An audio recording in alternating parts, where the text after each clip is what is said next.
السلام علیکم دوستو، آپ کا استقبال ہے ہمارے یوٹیوب چینل میرا دین اسلام سیکھوں میں۔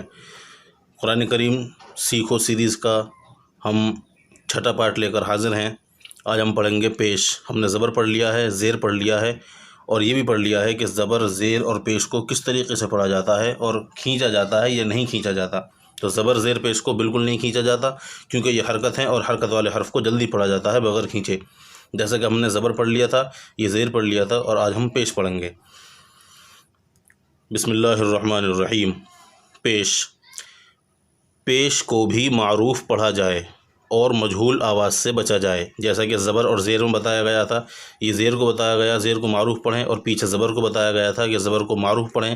اسی طریقے سے یہاں پیش کو بھی بتایا جا رہا ہے کہ اس کو معروف پڑھیں اور مجہول آواز سے بچا جائے۔ تھوڑا بھی نہ کھینچیں۔ پیش کی آواز آگے کو جاتی ہے اور ہونٹ گول ہوتے ہیں۔ زبر کی آواز بھی آگے کو جاتی ہے، زیر کی آواز نیچے کو جاتی ہے، اور پیش کی آواز آگے کو جاتی ہے اور ہونٹ گول ہوتے ہیں، اور اس کو بالکل بھی کھینچا نہیں جائے گا۔ جیسے حمزہ پیش او، با پیش بو، تا پیش تو، ثا پیش ثو، جیم پیش جو، حا پیش حو، خا پیش خو، دال پیش دو، ذال پیش ذو، را پیش رو، زا پیش زو، سین پیش سو، شین پیش شو، صاد پیش صو، ضاد پیش ضو، طا پیش طو، ظا پیش ظو، عین پیش عو، غین پیش غو، فا پیش فو، قاف پیش قو، کاف پیش کو، لام پیش لو، میم پیش مو، نون پیش نو، واو پیش وو، ہا پیش ہو، حمزہ پیش او، یا پیش یو، یا پیش یو۔ بالکل اس طریقے سے ایک ایک الفاظ الگ الگ۔ پیش، اس کی آواز بھی صاف آنی چاہیے۔ کس حرف کو ہم پڑھ رہے ہیں اور کس پر ہم پیش لگا رہے ہیں اس کا بالکل پتہ چلنا چاہیے۔ یعنی اگر ہم مثال کے طور پر ہم پڑھ رہے ہیں سا، تو ہم سا کی آواز الگ آنی چاہیے، اور اس پر پیش لگانے کے بعد میں جو سو بنے گا اس کی آواز بھی الگ آنی چاہیے، اور ہم جو پیش جو بولیں گے اس کی آواز الگ محسوس ہونی چاہیے۔ جیسے سا پیش سو، ایسے سا پیش سو اس طریقے سے نہیں، کیونکہ یہ پیش اور سا دونوں مل جائیں گے۔ سا پیش سو، سین پیش سو، کیونکہ پیش میں بڑا سین آ رہا ہے اور یہ چھوٹا سین ہے، تو بالکل ایک ایک الفاظ الگ الگ۔ اب ان کی مشق آ رہی ہے ہمارے سامنے۔ جیسا کہ میں نے پہلے بتا دیا تھا کہ اس میں زبر کی اور زیر کی مشق آ گئی تھی، کیونکہ زبر پیچھے آ گیا تھا اور زیر یہ تھا، اور اس میں زبر، زیر، پیش تینوں کی مشق ہے، کیونکہ زبر کی تختی ہم نے پڑھ لی ہے، زیر کی تختی بھی ہم نے پڑھ لی ہے۔ اب اس مشق کو پڑھ لیتے ہیں۔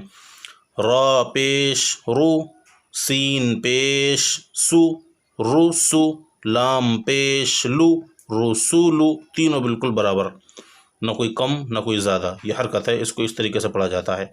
سین پیش سو، دال پیش دو، سدو، سین پیش سو، سدوسو، فا پیش فو، قاف زیر قی، فقی، دال زبر دا، فقیدہ، قاف پیش قو، تا زیر تی، قتی، لام زبر لا، قتیلا، نون پیش نو، کاف زیر کی، نو کی، سین زبر سا، نکیسا، کاف زبر کا، را پیش رو، کرو، میم زبر ما، کروما، عین پیش عو، لام زیر لی، علی، میم زبر ما، علیما، ہا پیش ہو، دال زیر دی، ہدی، یا زبر یا، ہدیہ، صاد پیش صو، حا پیش حو،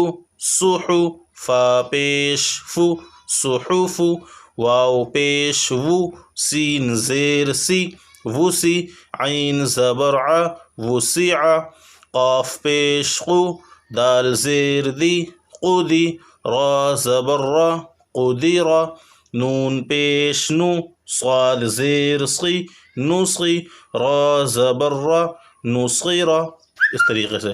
اب اس کو ایک بار رواں پڑھ لیتے ہیں۔ رسولو، سدوسو، فقیدہ، قتیلا نکیسا کروما علیما ہدیہ صحف وسعہ قدرہ نصیرہ۔ دوستو آج کے لیے بس اتنا ہی، یہ پیش کی تختی پوری ہو گئی ہے۔ اس ویڈیو کو لائک کریں اور اپنے تمام دوستوں میں شیئر ضرور کریں، اور کوئی چیز سمجھ میں نہ آئی ہو تو ویڈیو کو دوبارہ دیکھ سکتے ہیں، اور اگر آپ ہم سے کوئی سوال پوچھنا چاہتے ہیں تو ہمیں کمنٹ باکس میں پوچھ سکتے ہیں۔ اگر آپ ہمارے چینل پر نئے آئے ہیں تو چینل کو سبسکرائب کر کے بیل آئیکن ضرور دبا دیں، اور آپ قرآن کریم کو سیکھنا چاہتے ہیں تو اس چینل پر بنے رہیں۔ ملتے ہیں اگلی ویڈیو میں ایک نئے سبق کے ساتھ، تب تک کے لیے السلام علیکم ورحمۃ اللہ وبرکاتہ۔